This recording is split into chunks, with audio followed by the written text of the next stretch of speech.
El 14 de abril de 1931 se proclama la Segunda República en España, lo que conlleva la abolición de la monarquía. Esa misma noche Alfonso XIII se convierte en un rey sin trono, aunque no renuncia a su título, puesto que según él no puede renunciar a un derecho que es histórico. El ya ex rey de España ha de salir del Palacio Real por una puerta secreta que da al Campo del Moro. Ahí le esperaba un coche que le trasladaría a Cartagena para posteriormente embarcarse en un barco rumbo a Marsella. Una vez en Francia, Alfonso pasó su exilio en lujosos hoteles de ciudades europeas, pues previamente había depositado una gran cantidad de dinero en cuentas suizas e inglesas. Pasado un tiempo, fijara París como residencia habitual hasta su traslado definitivo a Roma. En 1934, afirmando ser falangista, pedirá la ayuda de Benito Mussolini para dar un golpe de estado en España que restaure la monarquía. Alfonso consigue que el régimen italiano colabore con 1,5 millones de pesetas, 200 ametralladoras, fusiles y granadas de mano. En 1936 permite a su hijo Juan, el padre de don Juan Carlos I, que se una a la contienda.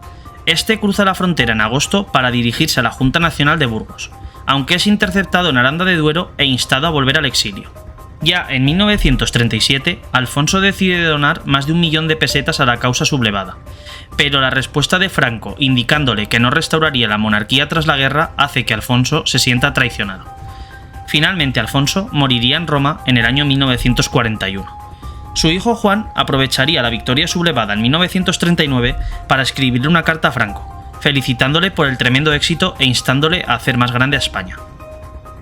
En 1941, Juan mostraría todas sus cartas, viajando a la Alemania nazi para entrevistarse con el ministro de Exteriores alemán Ribbentrop, el mismo hombre que había firmado el pacto de no agresión con la URSS. Ribbentrop le comunicó que Alemania no estaba interesada en la restauración de la monarquía española, pero que mantendría buenas relaciones con un gobierno nacional. A pesar del fracaso del viaje a Berlín, los contactos con la Alemania nazi prosiguieron en los meses siguientes después de que Juan de Borbón se trasladara de Roma a Lausana. En 1942, Goering, el famoso comandante de la Luftwaffe alemana, le invita a una cacería privada, aunque Juan la rechaza por miedo que su visita se use como medio de propaganda alemana. A finales de ese mismo año, con el desembarco aliado en África, Juan se postula por primera vez públicamente como pretendiente al rey de España y como alternativa al régimen fascista de Franco.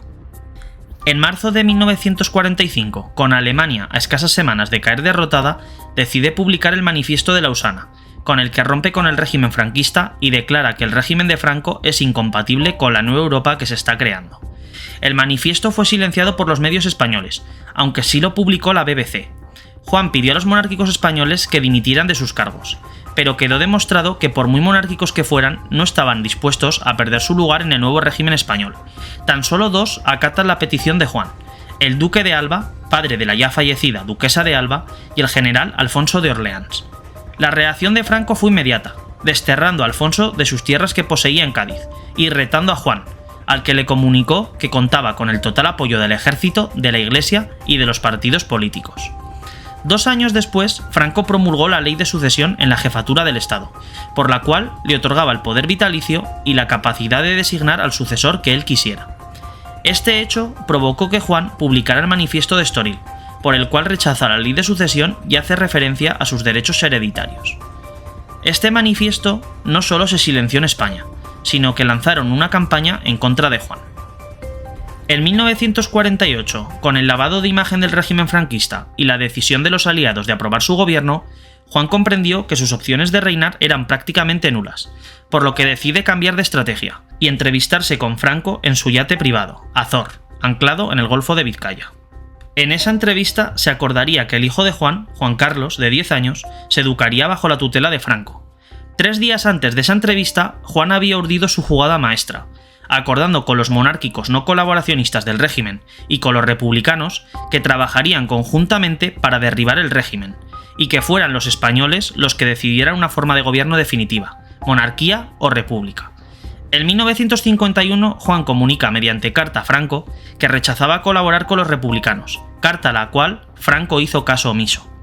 Ya en 1956, Juan sufriría un duro revés personal y político, puesto que su hijo menor, Alfonso, murió a consecuencia de un revólver que manipulaba con su hermano Juan Carlos.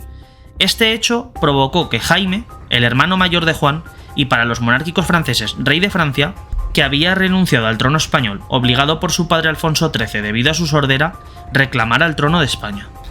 Aquí arriba os adjunto un vídeo donde cuento brevemente la curiosa historia de este entrañable personaje.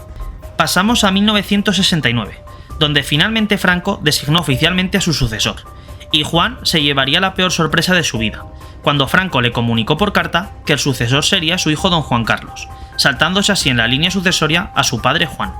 Según el periodista Luis María Ansón, testigo presencial de la escena, el infante, tras leer la misiva, exclamó airado: ¡qué cabrón! En las horas siguientes exigió a su hijo la devolución de la placa de príncipe de Asturias. Pero el joven príncipe, en ceremonia solemne, juró ante las Cortes los principios del movimiento nacional y las leyes fundamentales. Este hecho hizo que padre e hijo estuvieran distanciados durante algunos años, pues Juan de Borbón, que se sentía traicionado, se negaba a ceder los derechos dinásticos que le había entregado su padre Alfonso XIII. Pero el 14 de mayo de 1977, en una sencilla y breve ceremonia celebrada en el ámbito familiar del Palacio de la Zarzuela, Juan renunció oficialmente a sus derechos dinásticos, cediendo a su hijo la jefatura de la familia y la Casa Real de España. Cuando Juan murió en 1993, el rey Juan Carlos I hizo que enterraran a su padre en la cripta real del monasterio del Escorial, con honores de rey de España.